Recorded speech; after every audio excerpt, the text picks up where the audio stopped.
I first of all wanted to congratulate all of you for controlling your mind and making sure you tell your mind that you have to spare time and be here in the temple. So it feels like, what I'm going to share with you, you already are practicing managing your mind's distraction. A good way, you all are devotee children, so you have that added advantage that there are less distractions in your life. So today's topic we chose is managing the mind's distraction. So well done once again for already successfully managing your mind to an extent. The mind, is capable of taking thousands and thousands of impressions every second, every minute. And all that we're doing every day, we are seeing or interacting or reading, all that is creating multiple impressions on our mind. And all these impressions urge us to act in a certain way, which means whatever mental impressions we are taking is going to guide our behavior. And when we act in a certain way, our behavior goes a long way to make our character. Exactly. So you're all familiar with that. So it's important to ensure that if we are concerned about our character, we are also careful about the input we are taking and the impressions we are making on our mind. Do you all agree? So that is where we are. We recognize the fact that the eyes are the gateway to the impressions we are forming on our mind, and that's going a long way in making our character. And you may be just a single person, but collective good or bad character of a few people makes a society. So that's the power of having that first good impression on your mind. How careful you need to be. There is a news event that happened a few years ago in America where in a zoo there were lots of visitors. This was a very famous zoo, so lots of visitors were present, and all of a sudden a tiger let loose of the cage. And can you imagine you are watching some animals and suddenly the tiger is on your side of the fence sitting next to you? What would your state of mind be? You will certainly be very, very afraid, because you're not used to handling that kind of an animal in close proximity. So the zookeeper needs to be very, very careful with such animals who are ferocious in nature, like tiger. And therefore there will be a proper enclosure, there will be checks, when someone is going in to feed, etc. Locks have been opened, closed properly. Like that, acharyas tell us that the mind has a very tiger-like ferocious nature. If you do not take proper measures, then it is waiting to escape the control of intelligence. It is waiting all the time when the intelligence has elapsed and the mind escapes. Today we are, it's different from how it was in my time. I think I got introduced to mobile phones when I started working at the age of 24. I didn't see mobile phones prior to that. And my mobile phone was a kilo brick. I could do bodybuilding with that. It was so heavy. And it had a long antenna and like a big full brick-sized battery. So those were ancient times according to what you guys have access to. But today we are living in an age of communication. There are so many channels open and you have access of everything on your fingertips. And statistics will tell you that in 2010, just about 10 years ago, the total number of internet users were just over 1 billion. In the last 10 years, nearly 4.5 billion people have now got access to getting on the internet. Imagine the amount of information people are accessing. And 65, Hare Krishna, Hari Bol Prabhu, please join us here. Yeah, you can take that chair or this chair, whatever. No, everyone can take a chair. Oh, okay. Yeah. Okay. So just So we've just started talking about how it is important to ensure that whatever impressions we take through the eyes on our mind go a long way in building our character, and a few people collectively make up a society. So it has a long-term impact. So I was just talking about how technology is so accessible nowadays. You have mobiles, TVs. In any home there are nearly 10 to 11 gadgets, isn't it? And you don't realize until you have a bandwidth problem. And then you call your provider and you say that my speed is not good. And then it happened with me. I called up my internet provider and they said, listen dude, you already have 15 devices, what more do you want? So the need's growing. So half the world's population is accessing information, and statistics also are telling that 65% people are addicted to being on internet and accessing random information. And I'll show you some statistics in a bit. Most of it is idle, mindless surfing without much productive element to that. So we are, while the countries like Ukraine and Russia are fighting battle on the ground, we are also in a constant battle. We are being faced with weapons of mass communication. These weapons of mass communication are constantly bombarding loads of information on us. So the point that I was making is that we were talking about a tiger being let out of a zoo enclosure and how it can scare everyone. Therefore, the mind compared to having a tiger-like nature, and if it's not controlled, it is waiting all the time to escape the control of intelligence and cause havoc. So I have some statistics to share, but before that, we will take a little scenario from Bhagavad Puran, or Srimad Bhagavatam as we know. We all know the story of Ajamil. Are you familiar with the story of Ajamil? So very quickly, Ajamil was a very qualified, learned priest of his time, and he was doing everything right. He had all the right inputs, he had all the right environment. One day he happened to see a disturbing event on his daily passage, and that caused havoc in his mind. And the event was he saw a man and a woman of a very low class doing some nonsense. So that had an impression on his mind, and from that point onwards, because he didn't control it enough, he just went on a downhill. He lost all his religious practices, and he started doing all sorts of nonsense. He then had 10 children eventually after that, but because he had done some pious activities, he managed to name one of his child Narayan, and then we all know the story, he had a second chance.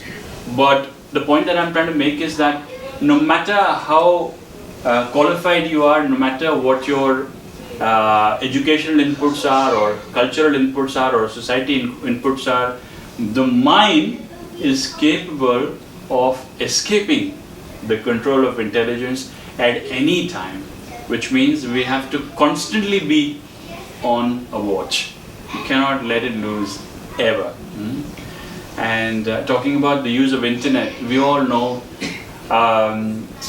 pornography is a $13 billion industry at the moment, and 68 million searches on the internet every month are just related to that, and that in turn is causing nearly $650 billion worth of loss to businesses in America, because people are wasting their time doing non-productive activities, more so now when no one's watching what you're doing working from home. So unless we have a constant watch, it is possible for the mind to escape anytime. And you all are, some of you are students, some of you moved on to, but you know how being a student is like. Education system today is so focused on just giving you the skill input, how to become a better lawyer, how to become a better doctor, how to become a better engineer, but there isn't much to help you with the will issues. So what happens when you have a very, very skilled person not wanting to act according to its nature, then you have a mental health problem or a depression like scenario. And we are very familiar with one such scenario from the Bhagavad-Gita of Arjuna. Yeah? So Arjuna was a very, very qualified warrior of his time. He had no skill issues. He was established. As a Maharathi, he could fight so many people at one go, but a change of events happened and he lost his will to fight. And he was in a depression-like state. Come Krishna, Bhagavad-Gita was spoken. And his doubt was cleared. His illusion was cast aside. So Bhagavad-Gita actually is known to be amongst the world's first antidepressants. You can recommend that to your friends, that it was spoken in a similar scenario where there is a skill and a will issue, where someone totally capable is not able to put his skill to good use because he doesn't have the necessary will. So I'll share some more. So this is what I was referring to. We're very familiar with this scenario. So keeping in line with what the scriptures are telling us, I'd like to quote a verse from the Bhagavad-Gita. Any volunteers to read? Can you read from there, Shankar? Try. The Sanskrit? Bandhur atmanastasya yenat me vatmana jita anatmanastu satru tvi vart etva meva satruvat. Good. So for him who has conquered the mind is the best of friends. But for one who has failed to do so, his mind will remain the greatest enemy. This is Krishna saying to Arjuna himself. So the first job we have in front of us is to recognize the fact that we have a constant danger scenario. If we are not careful, we will fall into the trap that is laid through social media, through non-devotee friends, through non-religious, non-spiritual setups. So we have to always constantly be on a watch. I think the important bit is, you probably agree with me, is to recognize the fact that we need to do this on a regular basis. Because if you think that, no, I'm free, I don't need anybody to tell me, it's like every morning getting up and saying hello to the tiger of your mind and saying, hi, good morning, you can do what you like. And if you do that, then you can imagine where all your mind will take you if you don't restrain it. Sometimes people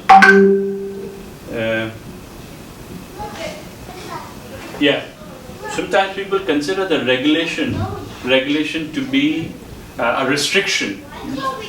Regulation is not necessarily a restriction. Sometimes you might think that, why are you telling me to do this? Why are you telling me to do like that? Why should I dress like this? Why should I eat after offering? Why should I go to the temple?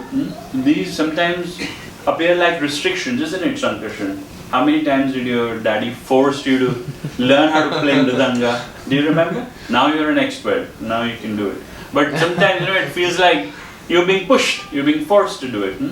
So these good behavior restrictions appear as restrictions, and they appear like they are coming in the way of your enjoyment.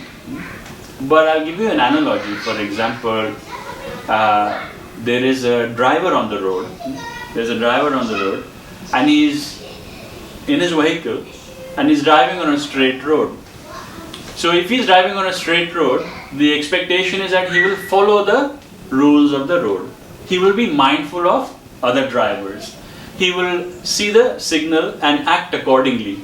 But if he decides to say, I will do what I like, then what is it? What's going to happen?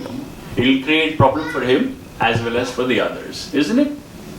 So these rules or certain rules are for our benefit, for our goodwill. Another analogy is that of are you familiar with the kite? Yeah. So a kite, when it's flying in the air, it's held by that thread. It's held by the thread of guidance and knowledge and regulation. So the kite's flying in the air and it's thinking, why am I being held down? I want to break free. And what happens if you cut the thread? It flies for a bit and then comes down. So the analogy is to explain the point that sometimes good regulations, like the ones that are given in the scriptures and by the acharyas and parents, are for our own benefit. And if we follow them, then we stay out of trouble. Okay? So I'll share some additional statistics to prove the point that it is very, very important to watch out for this tiger-like mind that is waiting to escape from the control of intelligence. So you're familiar with these personalities. Vishwanathan was a grandmaster chess in India. Shakuntala Devi was again an Indian personality. She was considered to have a brain like computer. She could compute a big numerical problem in minutes or seconds sometimes. She could compute very quickly in her head. And Albert Einstein, you all know. Can I just ask you to take turns to read the prop on the screen? You can start. Okay. Leading behavioral researchers have told us that as much as 77% of everything we think is negative, counterproductive, and works against us. So this is talking about people who are not correctly guided. People who don't have the right input. These are statistics to prove that if there is not enough care, then 3/4 of the time we are thinking idle, not productive. Okay? 95% of those thoughts were the same as the ones you thought the day before. Exactly. So if you continue to expose yourself to a certain thought process, simply the repetition of those inputs will create a permanent impression on your mind, because 95% of those thoughts will continue to come again and again and again. So today, for example, if you think that let me play 5 minutes of game, already you have opened the door for that activity, and then the next day you're going to think about, I didn't play that aspect very well, so the next day 5 minutes I'm going to improve on a certain strategy, and then before you know 5 minutes become 10 and 10 becomes 15 and your whole day is getting consumed. It was a problem. It has been a problem for every growing up kid, isn't it? Even in our days, I think the difference was nowadays you have everything on your hands. In my days, I had to go to a video game parlor and play on a big console with a joystick and some buttons. So there was restriction. I could only go so many times to the market, and there was money involved every event. But just the power of repeated input or the same thought. On an average day, the average person runs about 60,000 thoughts through his mind, most of which are random and unnecessary. Exactly. So again, it's only just proving the ability of the mind to process information and process a variety of thoughts. 60,000 thoughts an average mind is going through. And if we don't have the right input, the right guidance, all these are creating some or the other impression on ourselves. And we discussed right at the start, good thought process translates into good behavior, and good repeated behavior makes our character, and good character of a few people will make a good society. I think I put that very simply, but you understand. Right, so some more statistics you can go around. Medical researchers have said that 75% of all illnesses are self-induced. Yes. So we spoke about the skill and the will issue, where there is so much emphasis on how to give people the skill. There are examples of so many established personalities, famous personalities, who in their low moment ended up committing silly things and then losing whatever they have. Just for example, we're not picking on anything. There's a guy called Lance Armstrong. He was a cyclist. He stayed famous for so long, and then one day decided to do something which was unacceptable, and now he's just lost everything. So amazing amount of skill is still no guarantee that you couldn't have an issue like that. So you have to always be on guard. Okay? In a recent article in Cosmopolitan magazine, The Drive Towards Self-Destruction, Alice Mulcahy pointed out that upwards of 30,000 Americans commit suicide each year and another 100,000 attempt to take their own lives. That's astounding. And this is probably a statistic from a while ago, but it must have only got worse now because the population has increased. Something? She went on to say, there is shocking evidence in millions of other people are killing themselves by slower, less obvious methods. I, A, B, C, D, if not directly shooting themselves. So we are in good company. What are we feeding to our minds in this temple setup, holy name, which is what we'll conclude with. So when we learn to master our mind and control our thoughts, we quickly ignite the flames of our personal potential and produce startling results. So Prabhupada has mentioned a few times the only difference between a man or a human and an animal is the willingness to control our mind and senses. There is no other difference. You look at an animal on the street or even in your houses, if there is food lying around, they don't really bother to take permission, they just go for it if they're hungry, isn't it? Or if they're feeling the need to, for example, procreate, they don't really take any precautions, they just go for it and mate with whoever they like. But with human beings, there is a sense of behavior and expected behavior that we need to display. So the point I'm trying to make is that if we do not keep our minds in a watch and demonstrate good behavior, then we might as well be acting on an animal platform. That's the point we're trying to make.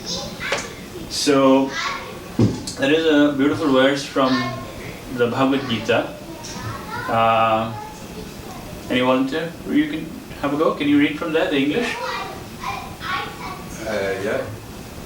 Yam yam vapis maram babam shajati ante kalabaram tam tam evaiti konteya sada bhava bhavita. Perfect, thank you. Yam yam vapi smarana bhavam says, the translation is, whatever state of being one remembers when he quits his body, O son of Kunti, that state he will attain without fail. That is Krishna's saying to Arjuna in the Bhagavad-Gita 8th chapter. So Krishna is saying, whatever state of mind you are thinking of at the end, that's the life you will get in the future. And how do we ensure that we are not thinking about an insect or an animal or a dog or a deer at the end? We have to train our mind throughout our lives. The Padma Puran is an ancient scripture. It tells us that there are 8,400,000 different species of life. You all know that. But the question is, why are there 8,400,000 species of life? Has anybody thought about that? Any thoughts? Why do we have 8,400,000 different species of life? Yes, Prabhu. Because we have desire to enjoy. So based on our enjoyment, Lord facilitates this different. Absolutely, you're spot on. So I've heard the same thing, that living being can have a combination of 8,400,000 desires, and therefore to facilitate that, because the Lord is so kind, He provides different kinds of bodies. But would you really like to get into a dog or a cat or a fish or a insect or a vegetation's body? Because that makes up for 1,000. Humans are only 400,000, you know that. So what do we do to maintain this form and possibly go further up? Stay away from the 1,000, which is what percentage is that? Majority. Meaning to say that if you're not careful, it is very easy to fall in that trap and go down in the lower species and lose the opportunity that we've been given to act on a human platform as opposed to becoming animals. So that's Krishna's message, that whatever you're thinking of at the time of death is what you will become. And to focus your thoughts at the time of death takes an entire lifetime of practice. You can't just think that, let me enjoy for average 80 years people live, I'll enjoy for 60 years, and then 10 years I will train, and last 10 years I will do what the Gita says. You don't know how much time you have. Just before we were about to start, I got a message from someone that someone we knew very closely, and I need to make a call now afterwards. They decided to end their life. A very close friend. You never know what's going on in people's head and how much time you've got. In this case, the person has given up his own life, but you know how COVID caused havoc in the last few years. Hundreds and thousands of people just lost their lives. Untimely death. So we don't really know how much time we've got at our hands. There is a famous video that goes around. The second person to die in Spain from COVID was the owner of Santander Bank. And when the person died, his family issued a statement, and they said that, when my father died, we observed that we had everything we needed from a material point of view, and the only thing he died in the absence of was what is available free. He couldn't breathe. So all that money, all that wealth, all that accomplishment, all that facility just left on the side because his time was come. So the point that we're trying to make is there is no time to lose. Krishna is talking, whatever you think at the end is what you will become. But to train your mind to think about the right setup will take a lifetime of practice. Death is an examination and life is preparation. We've heard that so many times. So the big question is, how do we do that? How do we train our mind? Why have we got the elephant in here? Because it's a big question. Elephants are generally big, isn't it, Shankar-chan? So the big question is, how do we do it? We all agree that it is necessary for the mind to be controlled. It is dangerous for the mind to be let loose. It is Krishna's instruction that the mind can be your friend if you take care of it, an enemy if you don't. It is also his advice that if you think of me in another part of the Gita, then you will come to me. Otherwise, you take the life form you're thinking of. We all know the story of Bharat, Jad Bharat, he becomes a deer, etc. So, how do we do it? How to make mind our friend?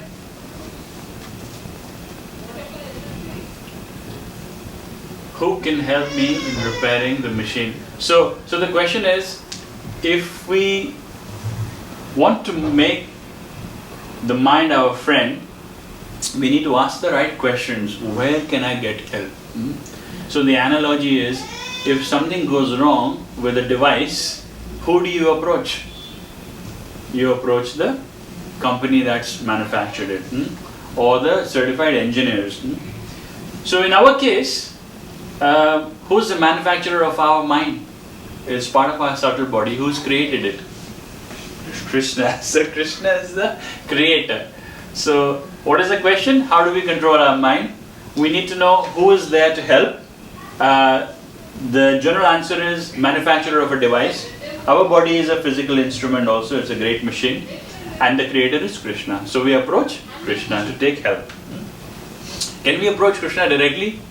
Probably not. Some people are connected like that. But who is a certified engineer? How do we approach? How do you find out? You either go to the product manual, which in our case is the Shastras, the scriptures that are available. So we look up information. There are different scriptures for different ages. For Kali Yuga, it's Kali Santrana Upanishad. And what is said in Kali Santrana Upanishad? Hare Naam, Eva Kevalam. Kalavnasti, it'll come in a bit. So, certified engineer is Srila Prabhupada, or the Acharyas, or whoever you have. If you have parents who are devotees, then they are your first guide.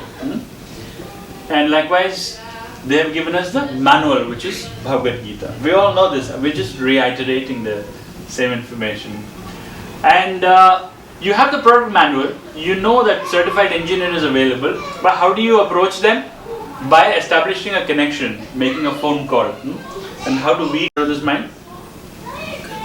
Kirtan or Harinam. Yes, Hare Nam, Hare Nam, Hare Nam eva kevalam, Kalavasti Gati Ranyata. Okay? That's the recommended process for this age we're living in, is to chant the holy name. It is also the Yuga Dharma to call out to the manufacturer of this body to get us help with managing our mind.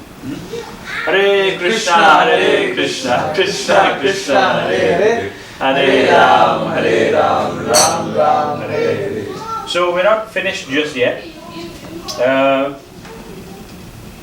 I just had a few more slides. So one bit is to understand that this is a process, but the next bit is how do you take up that process? How do you put yourself to it? There is one bit to understand, yes, if you want to be a doctor, there is a certain course to go through, but how do you take it up? And that's mentioned here. Chant the Hare Krishna mantra. And you're familiar with this picture? The 5 senses are compared to the 5 horses. If you let them loose, the chariot goes astray.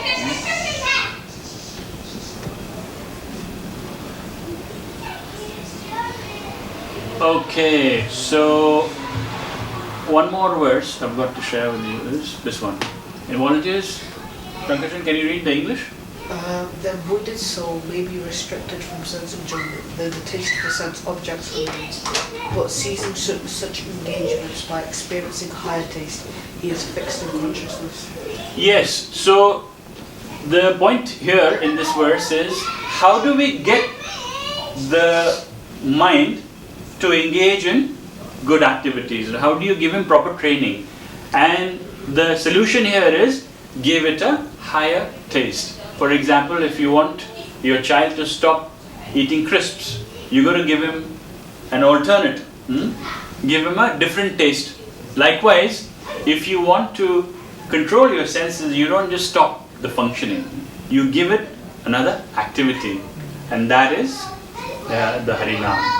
So, why I've mentioned that is because just very quickly, Parikshit Maharaj, we all know, Parikshit Maharaj was the emperor of the world at one point in time, and he was very, very sad to see the state of affairs where people were suffering a lot.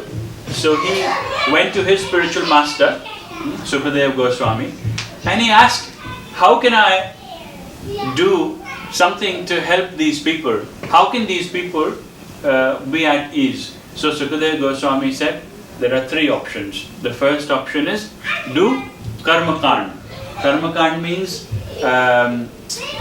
ritualistic activities. Ritualistic activities means just if you want to say for example get a good business, you do some prayers and expect the demigods to give you the results in return. So Parikshit Maharaj says if by conducting ritualistic activities the sins will be nullified, what about more sins that they will continue to perform? How do we get rid of that? So Sukadeva Goswami gave the second solution. He said, go for Gyan, acquisition of knowledge. But we know any amount of skill that we acquire is again no guarantee that we may have a will issue. So the third thing, or the third method that Parikshit Maharaj recommended was engage in Bhakti or devotional service. Something like what these guys are doing. Do you recognize this place? Mayapuram. Mayapuram. That's in front of the long building. Yeah, TOVP. Yeah. Long building is on the left. Yeah, that's the TOVP building, right hand side. TOVP is coming up on the right. Yeah. Yes. Right. So what we do is not just silent sit down quiet meditation. This is our form of meditation. We engage with everyone together. And this is another example.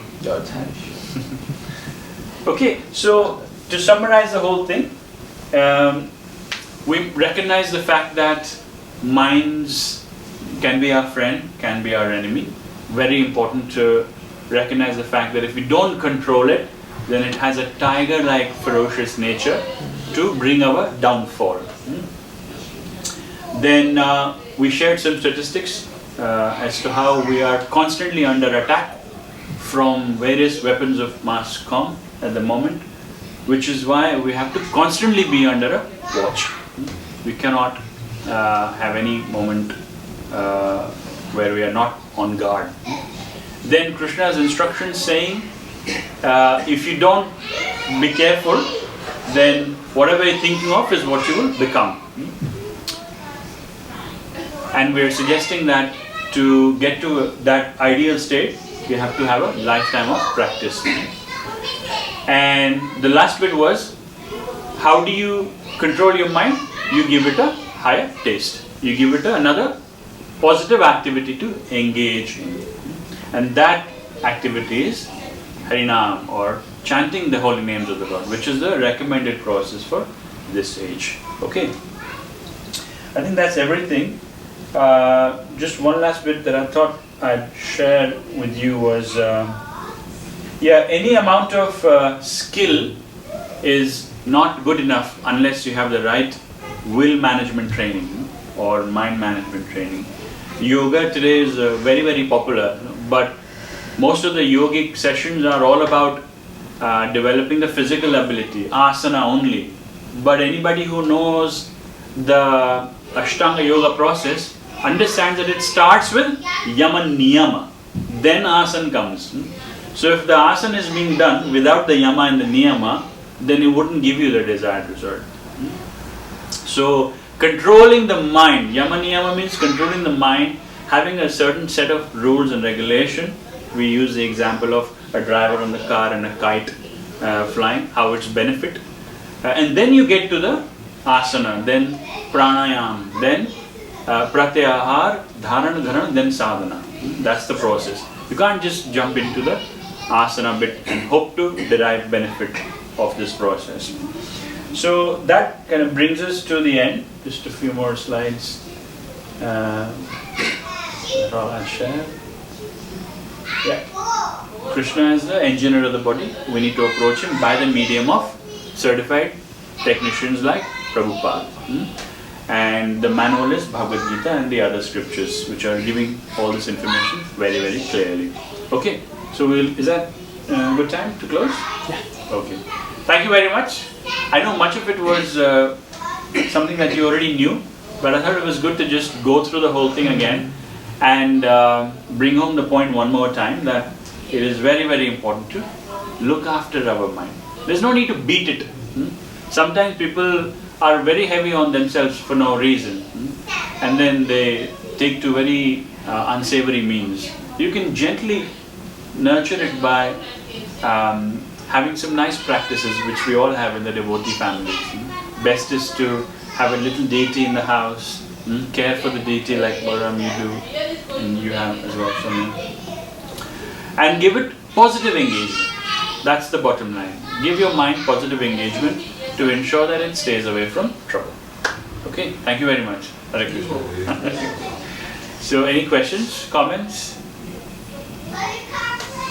Anything anybody would like to add? Pretty, I have a question. Yeah, you have a question. Many times we know, it's like mind is, uncontrolled mind is our enemy. Yes. And we have, sufficient knowledge, like Yes. we read Bhagavad-Gita Yeah. and many things. But still, sometimes that kind of situation comes when we don't have sufficient willpower. Yes. Or the desire we have to overcome our intelligence. Yes. And we commit the same mistake. Yes. So what should we do at the situation so that we commit that mistake again? This is a valid question. No matter how much training you give your mind, it still has the potency and the tendency to break free, isn't it? Yeah. And when we are not at watch, it'll come out. The tiger of mind will come out. So the recommended solution is to ensure that you are surrounded by like-minded people. That's why the A of association is the first suggestion anybody is given. A for association. Stay with like-minded people as much as possible. So if you have devotees around who are on the same path, Hare Krishna, then there is less chance of a fall down. No, okay. That's the recommended process. Do you all agree with that? Any other suggestions anybody has? Yeah, the best thing is to just, so for example, if you want to become a good cricket player or a football player, one is to improve on your own practice, but the other is to train with others who are also good enough, isn't it? Then your own practice will become strong, you know? Then you become a stronger player. But if you start to associate with people who are lesser than you, then it gives you a false feeling of achievement, but your standard is going down because your benchmark is reducing. So you have to constantly strive to be with devotees. That's why A for association. Yeah, a small one. How often should we associate? How often? As often as necessary. The best scenario is that your family are devotees. That's the best scenario. So in all our homes, we have a setup where the boy is doing something, the husband, father is doing something else. We all do a load share. That's the best scenario. But if you don't have devotees around you, then create devotees. How do you create devotees? Just give them a book. Now you've kind of brought me to what's very close to my heart. Yeah, so if you don't have it, first, better to have devotees. Don't have devotees, create devotees. That's why we are here in the West. That's the reason why we've been sent. We are on Prabhupada's mission, isn't it, Yashwant Prabhu? That we have to try at least one person, if we can encourage and put on the right path and support and help, then that's success of our lives.